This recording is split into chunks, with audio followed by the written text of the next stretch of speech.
بسم الله الرحمن الرحيم halkan waxaan ka hadli doonaa laba concept oo aad muhiim u ah marka la joogo programming languageska. labadaas concept waxay kala yihiin objects and classes. luqadaha waxaa loo kala qaadaa markii programming languageska la joogo laba nooc, kuwa hore oo la yiraahdo low level languages iyo kuwa hadda socda oo ah high level programming languages. luqadihii hore oo low level ka ah waxay isticmaali jireen procedural programming concept loo yaqaan oo functions ay u badnaayeen, halka kuwa cusub oo casriga ah high level languages ay isticmaalaan concept loo yaqaan object oriented programming ama OOP concepts. conceptyada object oriented programming waxaa ka mid ah objects and classes oo aan chapterkan ku arki doono hadduu ilaahay hadhoodii dambe markii aan rabnay inaan code ka qorno ama aan test gareyno wixii aan theory ku aragnay, waxaan isticmaali doonaa software-kan oo free ah oo lagu magacaabo IntelliJ. IntelliJ ayaan isticmaali doonaa. haddii marka Eclipse uu kugu jiro ama NetBeans waa isticmaali kartaa, anaga laakiin hadda for simplicity waxaan isticmaalaynaa IntelliJ. waxyaabaha marka qofka ku dhiirigelinaya waxay tahay inuu fahmo ama uu barto objects iyo classes. haddii aad dib isku xasuusino waxyaabaha basic ah oo luqadda Java iska leedahay qofka uu hore u soo arkay waxaa ka mid ah selectioniska, if else iyo waxyaabahaas inuu soo arkay, sidoo kale inuu soo arkay loops oo ahayd in repetition uu sameeyo sida while loop, do while, for iyo qaybihii kala duwanaay oo loopska iska lahay. waxyaabaha uu soo arkay waxaa ka mid ah methods, functionska qaababkay u kala baxaan, wuxuu soo arkay arrays. intan keliya marka uu soo arkay qofka ma ku filan tahay si uu u develop gareeyo ama uu u sameeyo GUI ama graphical user interface. qofka si uu software u sameeyo oo userka interaction la sameyn karo ma ku filan tahay intan keliya inuu isticmaalo? jawaabtu waa maya. wuxuu ku qasban yahay marka qofka inuu barto classes iyo objects waxa ay yihiin, inuu si deeply u fahmo. tusaale ahaan ka soo qaad haddii lagu yiraahdo GUI aan develop garay adigoo isticmaalayo Java, ma kugu filan tahay in loop iyo selection statements iska isticmaasho? waa maya. meeshan haddii aad fiirisid window-gan waxaa ka muuqdo buttons, label, text field, checkboxyadii, radio button iyo waxyaabo kale. si kuwaan aad u samaysid waxaad ku qasban tahay inaad fahansan tahay conceptiga ah object iyo class maxay yihiin. waa objects, hadhowdina waxaa laga soo abuuri doonaa classes built-in ku ah library-ga. si marka aad u fahanto conceptigaas objectyada la abuurayo in aad ugu wareerin waa inaad fahansan tahay waxa object uu yahay iyo waxa class uu yahay. luqadaha casriga ama high level languagesku oo programmingka waxay isticmaalaan aan dhahnay concept loo yaqaano OOP concept. OOP concept marka wuxuu leeyahay tiirar ku taagan yahay ama principles. waxaa ka mid ah number 1 object oo aan arki doono waxa uu yahay. waxaa kaloo ka mid ah class asagana arki doono. classku waa naqshadii objectiga laga abuuri lahaa inaad diyaarisid. tusaalahaan haddii aad guri u baahanto oo kale marka hore waa inaad naqshadii diyaarisid kadib gurigii la sameeyo. guriga la sameeyey marka waa object, naqshaduna waa classka. waxaa kaloo jira conceptiga loo yiraahdo inheritance, in class aad ka sii abuurtid class yaryar oo hoos imaanayo. class weyn oo parent ah inay kuwa yaryar oo child ah ama sub class ay hoos imaadaan. waxaa jira concept kale loo yaqaano polymorphism oo ah in hal shay uu u dhaqmo noocyo kala duwan. tusaale ahaan inaad samaysid overloading methods ama overriding methods. polymorphismka waxaad u isticmaali kartaa laba qaab, in method overloading aad samaysid ama method overriding. in functions isku magaca laakiin shaqooyin kala duwan qabana inaad samaysid waxaa loo yaqaanaa polymorphism. waxaa kaloo jira concept la yiraahdo abstraction oo ah in xogtii iyo qofkii userka la kala qariyo. separation in la sameeyo detailskii informationkaaga in userka ka qaris. abstractionka haddii aad fiirisid tusaale ahaan qofka userka markii aad bangi hadda ATM-kiisa oo kale aad tagtid waxaa la tacaamulaysid waa interface-ka. kaarkaada gelin doontaa, balansigaada ogaan doontaa ama lacagaha kala bixi doontaa, laakiin behind the scene process-ka dhici doono code-ka qoran ma ogid adiga. waxaa loo yaqaanaa marka abstraction, in qofka userka laga qariyo waxa gudaha ka dhici doono. waxaa jira concept kale oo la yiraahdo encapsulation conceptigan waxaa laga keenay kiniiniga capsulka oo kale. Encapsulation waxaa loo yaqaanaa marka in galaaskii lagu soo xareeyo variableskii iyo methodskii memberskii uu iskala hayo dhan in hal meel isugu keeno lagu magacaabo galaas ayaa waxaa loo yaqaanaa encapsulation. Chapterkeenu marka waxa uu ku saabsan yahay labadan concept ugu horeysa oo ah galaas iyo object. waxaan rabnaa inaan mid u dul istaagno labadaas concept oo ah galaas iyo object. waxaan ka hormaraynaa marka objectiga oo wax kastoo taaban kartid, tusaale ahaan arday oo kale, miis oo kale, circle oo kale, button oo kale, wax la qoray oo kale, waxyaabahan oo dhan marka waxay noqon doonaan objectives. Objectigu marka waa waxa aad ka abuurtay galaaska. naqshadii markii la sameeyo oo wax loo jeedo loo bedelo, shay loo bedelo ayaa waxa loo yaqaan object. Objectigu marka waa shaygii. Object kasta marka wuxuu leeyahay tilmaamo iyo waxyaabo methods ama actions shaqooyin uu qabanayo. tilmaamuhu waxay noqon doonaan waa propertieskiisa, data fields ama variables. behaviorskana waxay noqon doonaan methodska shaqada qaban doona. Object kasta marka wuxuu ka koobnaan doonaa data fields ama variables iyo methods. labadaas qayb ayuu ka koobnaan doonaa. haddii aan u gudubno galaaska waxaan dhahnay waa objectiga naqshadii laga abuuri lahaa. tusaale ahaan waa logical entity, waa blueprint ama waa naqshad isaga wax la taaban karo ma ahan. tusaale ahaan guriga markii la dhisaayo kale engineerku wuxuu soo diyaariyaa naqshadii, naqshadaasa guri laga dhisaa. naqshadu marka waa galaaskii, guriga la dhisayna waa objectigii. galaaska marka wax space kama qaadanayo maadaama naqshad kaliya uu yahay. galaaska sidoo kale wuxuu ka kooban yahay variables iyo methods. galaas kastaay waxa uu ka kooban yahay variables iyo methods. tusaale meeshaan haddii aad fiirisid galaaskana waxaa lagu magacaabaa person wuxuu iska leeyahay data members oo ah variableskii iyo methodskii oo ah functionskii shaqada qaban lahaa. propertieskiisa ama variableskiisa waxaa ka mid ah ID-giisa, magaca, da'da, caasimadda uu ku nool yahay, genderkiisa. shaqooyinka uu qabanayana waxaa ka mid ah inuu wax cuno, inuu wax cabo, inuu wax aqriyo, inuu socdo, inuu hurdo, inuu ciyaaro, waxyaabaan dhan. marka galaas kasta wuxuu ka kooban yahay variables iyo methods. tusaalehaan laba qof inta noo joogto, galaaskeena object aan ka abuurnay. qofkan magaciisa John, da'diisa 35, genderkiisa waa male. qofkan kalena waa Daisy, da'du waa 20, genderkuna waa female. haddii aad fiiriso marka galaasku waa naqshadii, hadhowdii objectiveskuna waxay noqon doonaan wixii galaaskan laga abuuro. oo arki doonaa sida loo sameeyo. syntaxiga ama formatka generalka oo iska leeyahay galaaska wuxuu noqon doonaa in keywordka aad isticmaashid galaas, kadibna galaaska magaciisa aad sheegtid, intana memberskii galaaska ay soo galaan. tusaale inta haddii aad fiirisid galaaskana waxaa lagu magacaabaa person. variableski uu leeyahay waxaa ka mid ah name oo string ah, keliyana wuxuu leeyahay hal function oo lagu magacaabo print name. wuxuu noo soo daabici doonaa magacaan waxa ku jiro. galaaskana haddii aad fiirisid waa person, hal variable uu leeyahay iyo hal method. galaas kastaahi marka waxa uu leeyahay constructor wax loo yaqaan, special kind of method oo qaban doona in variableskii uu ku shubo data ama value. constructorsku marka dhowr nooc ay u kala baxaan markii la joogo Java. mid parameters qaadan doono iyo mid aan parameters qaadan doono. hadduusan parameters qaadanin waxaa loo yaqaanaa no argument constructor. sideen ku garanaa marka constructorkan ama functionkan inuu yahay constructor oo uga garan karaa noocyada kale oo methodska. constructorka waxaa ku garan kartaa magaciisu waa la mid magaca galaaska. galaaskaaga hadduu person ahay, constructorkaaga wuxuu noqon doonaa person. haddii uu ahay student, constructorku wuxuu noqon doonaa student. the same name oo galaaskaaga uu leeyahay ayuu qaadan doonaa.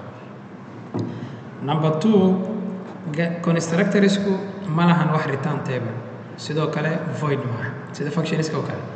void iyo return table midna ma laha. waxaan dhahnay constructorsku waa methodskana waxaa la fuliyaa markii loo wacdo. goormee loo wacnaa marka constructorkeena? constructorska waxaa loo wacdaa markii aad new operator isticmaashid oo object aad abuurtid. haddii galaaska object aad ka abuurtid, automatically waxaa la fulin doonaa constructorska shaqadiisu marka waxay tahay in initialization uu sameeyo. in datadaadii variableski inuu value ku initialize gareeyo ama ha noqoto value adiga usoo baas garaysay ama value caadiya inaad u dhiibtid laakiin shaqadiisu waxay tahay in variableski uu data ku shubo constructorka tusaale ahaan haddii aad fiirisid galaaskani person wuxuu lahaa hal variable la yihahdo name iyo hal function haddii constructor aa u sameeyo magaciisu waa magaca galaaska kale wax parameter ma lahan midkan waxaa loo yaqaanaa no argument constructor magacii waxaan ku shubi doonaa cali qofka waxaan dhahnay haddii constructor ee la abuuro object parametersna uusan lahayn automatically waxaa lagu shubi doonaa cali haddii aan rabo inaan parameter u sameeyo keliya inta ayaan waxaan ku dari doonaa parameterized constructor keeni ayaan waxaan ku dari doonaa inaan siino parameter hadhowdi parameterkaasna inaan ku shubno variablekii haddii marka constructorkeena galaaskeena haddii aanan u sameynin wax constructor ah tusaale ahaan mid parameters leh iyo mid aanba lahayn labadaba haddii aadan u sameyn automatically si explicit ah waxaan loo abuuri doonaa constructor loo yaqaano default constructor compilerka ayaa u sameyn doono variable kasta ay datadiisa data typekiisa wax defaultiga u ah ayaa lagu shubi doonaa tusaale ahaan hadduu integer ahay 0 lagu shubi doonaa hadduu string ahay null hadduu boolean ahay false sidaan u sameyn doonaa haddii marka galaaskaagii wax constructor aadan u sameyn automatically waxaa loo sameyn doonaa si explicit ah default constructor compilerka u sameyn doonaa marka haddii aad fiiriso meeshaan UML class diagram loo yaqaanaa diagramkan boxkan wuxuu ka kooban yahay 3 section ku hore waxaa lagu qoraa class name-ka section ku xiga variableska kana methodska haddii aad fiiriso marka variableska badanaa waxay qaataan calaamadda minus oo ah in ay tilmaamayso inuu yahay private UML class diagram haddii aad ku aragtid minus that means waa private haddii aad ku aragtid plus micnaheedu waxay tahay waa public UML class diagramka calaamadda plusta waxay u taagan tahay public modifier haddii aad minus aragtidna that means waa private hadda galaaskeenaan person labada qofka ka abuurno laba object magacyadoodana waxaan ku initialize gareynay laba magac oo arki doonaa sida object loo abuuro intaanan objecti abuurin marka waxaan isku dayeynaa inaan soo samaysano galaaskii person inaan soo abuurano variableski iyo methodski inaan u sameyno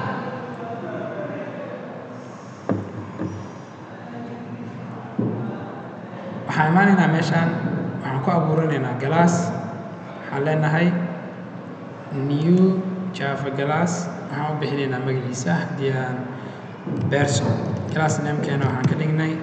person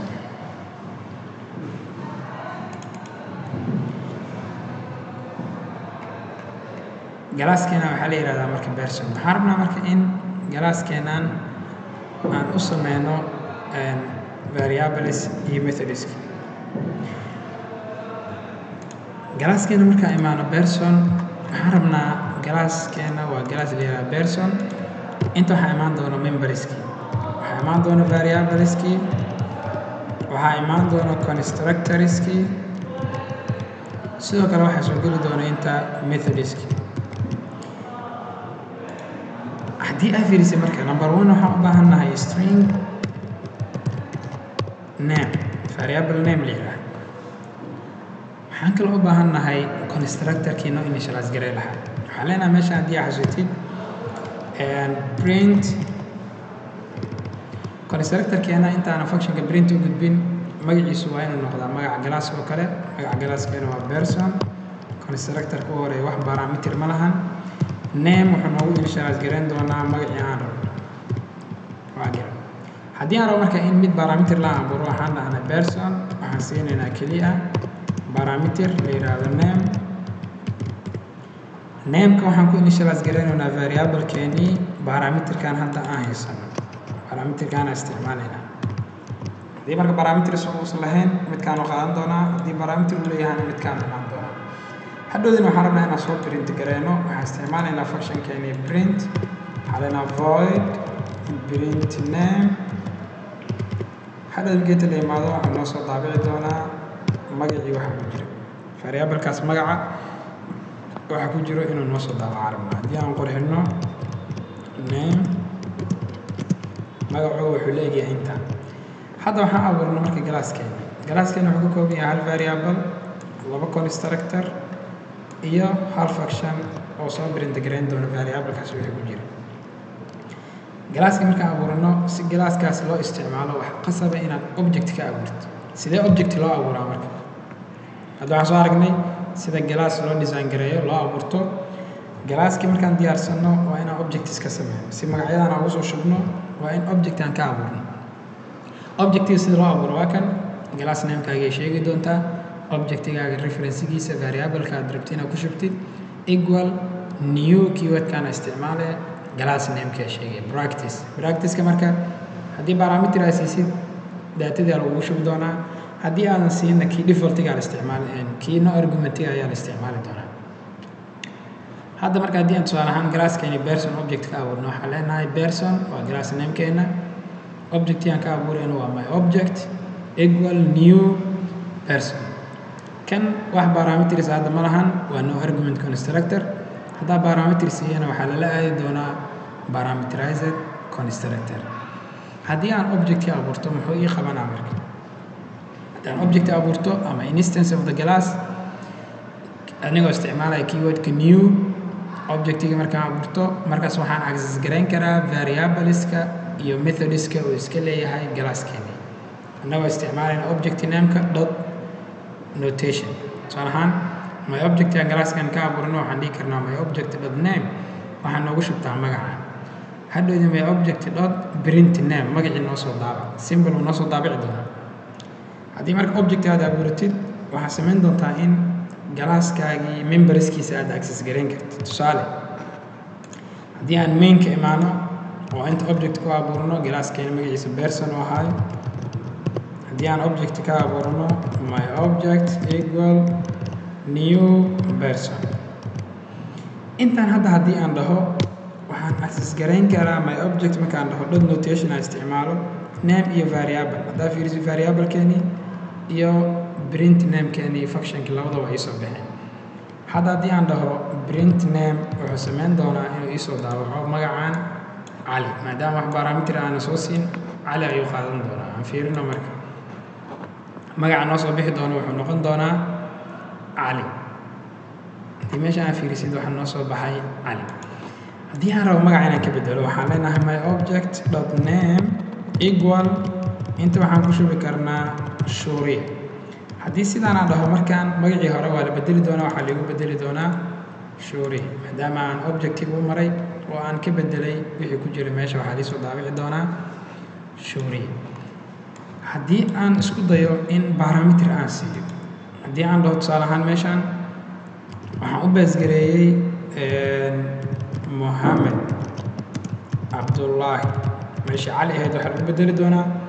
moxamed cabdullahi markaan waxaa la fulin doonaa midka constructorka parameter kale kan lagu fulin doono waxaa la imaan doonaa midkan parameterka aa soo sheegtay waxaa lagu shubi doonaa variable-ka magacii aan soo dhiibnay meeshaan nogula keedin doonaa hadda waxaan loo soo daabici doonaa marka waxay tahay magacaan aan u baasgareyn haddaa fiirisid waxaad samayn kartaa marka objectiga inaad parameter siisid ama inaad ka reebtid labadaba adigaa khiyaar u leh haddii aad parameter siisid kana la fulin doonaa haddii aadan siinna midkan no argumentiga hadda waxaan aragnaa marka in haddii aan object abuurno aan ku access garayn karno glasskeenii memberskiisa oo ahay variableskii iyo methodskii waxaan arkaynaa marka wax loo yaqaano instance variables iyo object instance methods waxaa jiro instance variables iyo instance methods instance variablesku waxaa gooni u leh objectiga waxay ku xiran yihiin specific object hadhowda waxaa loo soo mari doonaa variable-kaas objectiga loo soo mari doonaa instance methodskana waxaan dhahnay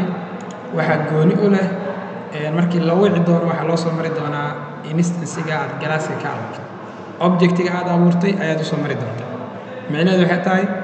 galaaska markaad soo access garaynaysa variableskiisa ama methodskiisa waxaad usoo mari doontaa objectiga ee uma soo mari doonta galaaska magaciisa tusaale haddii aad fiirisid kuwa hadda aan soo aragnay waxay noo ahaayeen instance haddaa fiirisid midkan waa instance variable oo waxaan dhahnay markaas soo access garaynaysid waxaa u soo mari doontaa class objective sidoo kale functionkan print isagana wuxuu yahay aan dhahnay waa instance method oo markaas soo access garaynaysid objective u soo mari doontaa tusaale markaan access garaynayna print name waxaan dhahnay my object dot ma dhihi karnaa person dot ma dhihi karnaa maya class name-ka kuma soo access garayn kartid waxaa waajiba inaad u soo martid objective waxaa loo yaqaanaa marka instance variables iyo methods kuwaas waxaa u mari doontaa objective haddii aan rabo marka in object aan u soo marin ay galaaska toos u hoos tagaan oo aan soo access gareeyo ana u soo mari doono class name-ka waxaan isticmaalaynaa static variable ama methods static variableska waxaan dhahnay waxaa wada share garayn doono ama uu ka wada dhexeeyaa objectiveska galaaska oo dhan galaaskaaga objectiveskiisa oo dhan waxaa ka wada dhexeeya variablekaas way wada share garaynayaan kuma xirna marka object gooni ah sidoo kale functionska statiga ah waxaan dhahnay gooni uguma xirno object waxaa ku soo access garayn kartaa class name-ka haddii marka instance ay yihiin object yaa iska leh haddii static ay yihiinna waxay hoos tagaan galaaska oo objectigu iskama laha sidee marka static variable ama method u isticmaala waxaa ka hormari doontaa modifierkan loo yaqaano static si static variable aad u abuurtid ama static method waxaad ka hormarin doontaa keywordkan loo yaqaano static hadhowda waxaa dhici doonto markaad soo access garaynaysid in galaaska aad u soo martid tusaale haddii inta aan kusoo darto static variable tusaale ahaan static integer number of objects waxaan rabaa inaan ogaado meeqa objectia laga abuuray galaaskan meeqa objectia laga abuuray haddii la abuuro marka mid parameter leh iyo mid aanba lahayn in waxaan rabaa variable keenaan balas loo markasta haddii la abuuro marka mid constructor no argument ah waxaa leenahay number of objectska hal ku dar haddii la abuuro mid parameter leh sidoo kale markasta object la abuuro variablekaas hal noogu daraa leenahay marka object gooni u leh ma laha wuxuu hoos tagaa galaaska sidoo kale waxaan abuuran karnaa function sameynayo oo static ah waxaan leenahay marka static void print number of objectska galaaskeena uu leeyahay noo soo daabac keliya oo waxaan noo soo daabici doonaa number of objectska aan abuurnay number of objectskeenu inta ay yihiin waxaa noo sheegi doona variableki ahaa number of objects hadda methodkan waxaa loo yaqaanaa static method variablekan waxaa loo yaqaanaa static variable tusaale aan fiirina marka hadda objecti aan noo abuuran waa hal objecti haddii aan dhaho tusaale ahaan class namekeenii person dot haddii aan dhaho haddaa fiirisid waxaa iisoo muuqan doona number of objects iyo print number of objects labadaanu maadaama static yihiin waxaan kusoo access garaynaynaa aan dhahnay class nameka haddii laakiin objectiga aan ku raadiyo ma arki doono objectiga waxaa iisoo bixi doono name iyo print name haddii laakiin aan galaaska dhaho waxaa iisoo bixi doono number of objects iyo print number of objects hadda print number of objects haddii aan dhaho maadaama hal object iyo abuuran yahay waxaa liisoo daabici doonaa hal object ayaa ku abuuran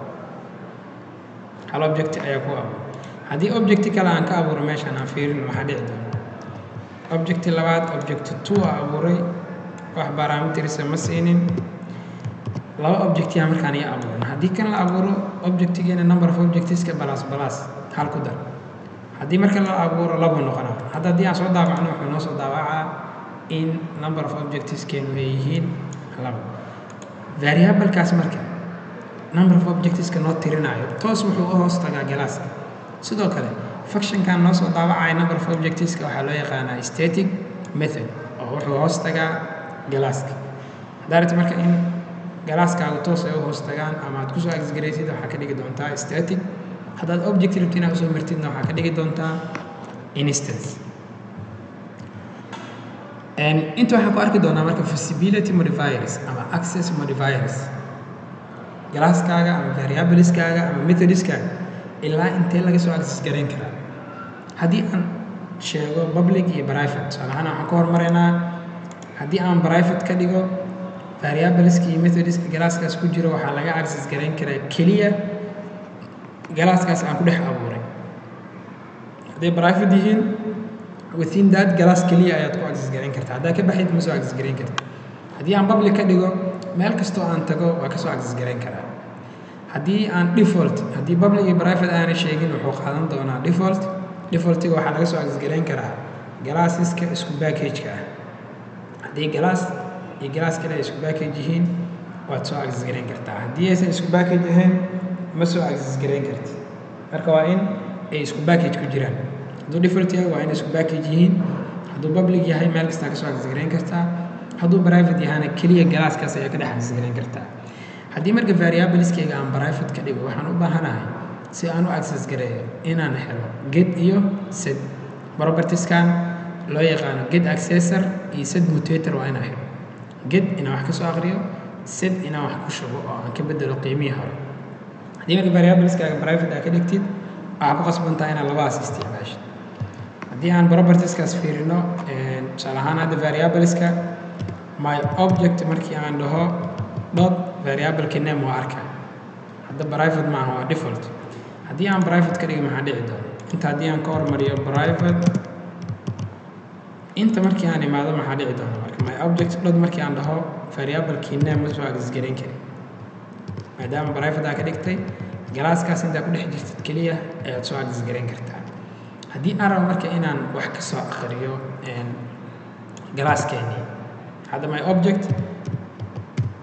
keliya print name aan dhihi karaa ina magacii aan soo daawaco haddii marka aan rabo magacii inaan wax ku initialize gareeyo ama qiimihii aan ka soo akhristo meel ku keedsado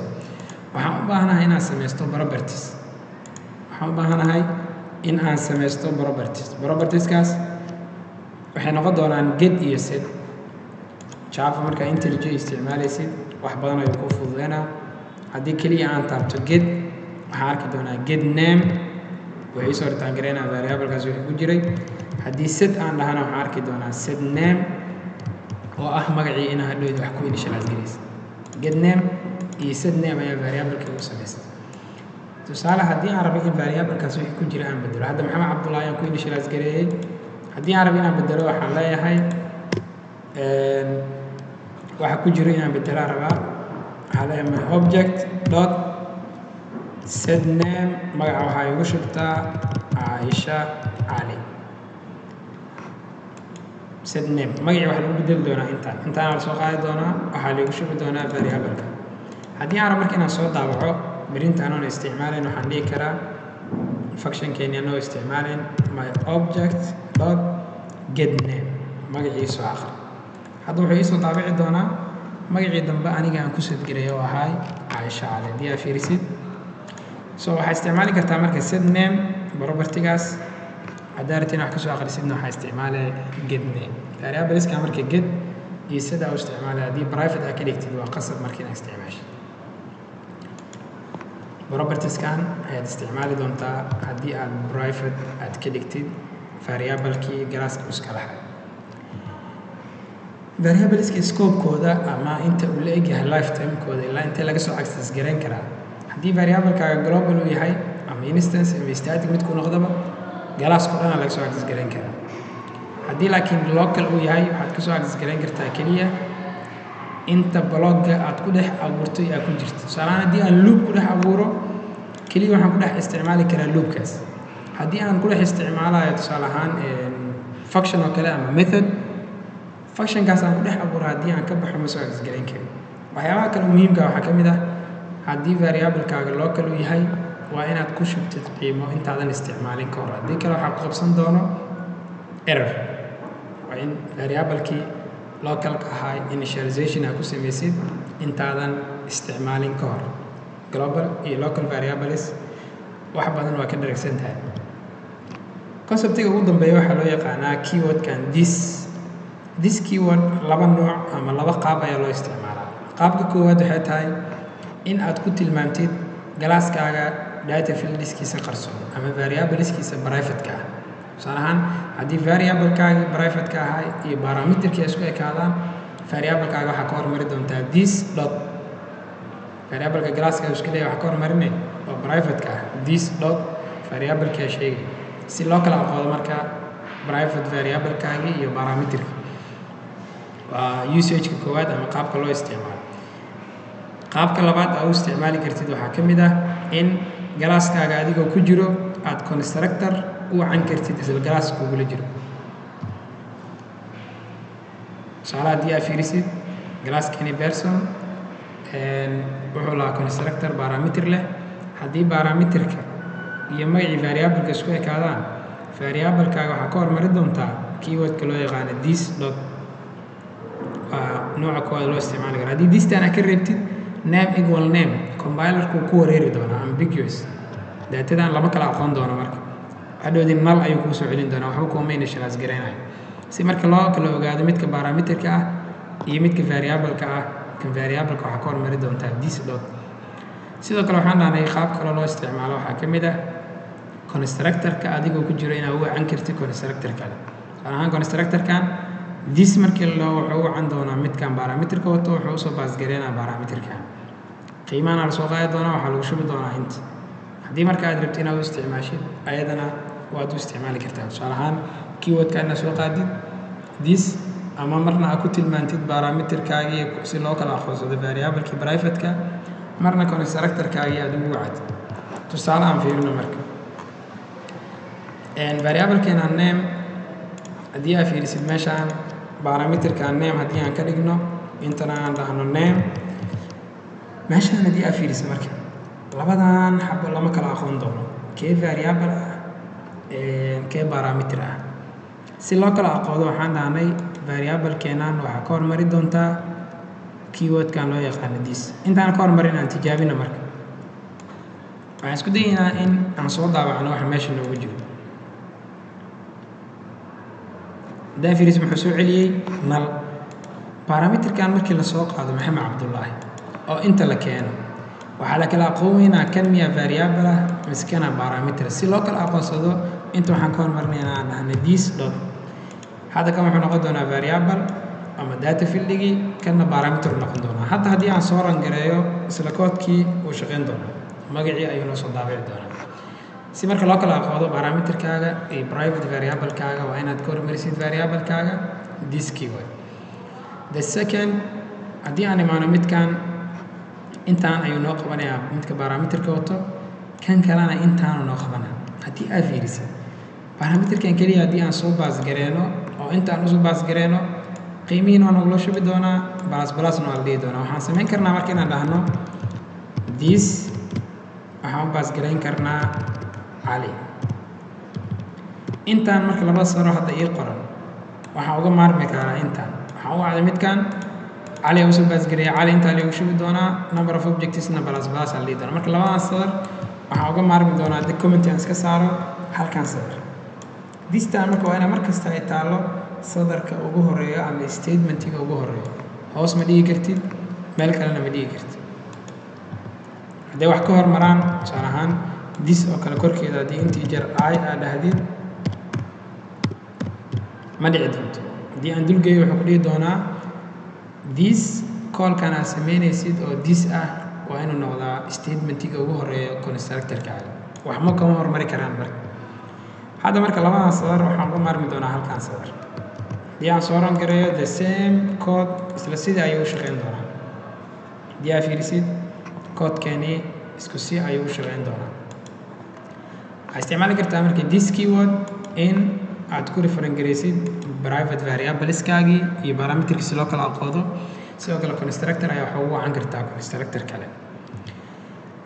chapterkeena intaanu noogu egyahay objectives iyo classes waa concept aad muhiim u ah markii la joogo programming languageska wax badan waxaad isku dayi kartaa inaad kasii baartid si aad wax badan uga fahantid waana ku mahadsan tahay daawashadaada asalaamu calaykum waraxmatullaahi wabarakaatu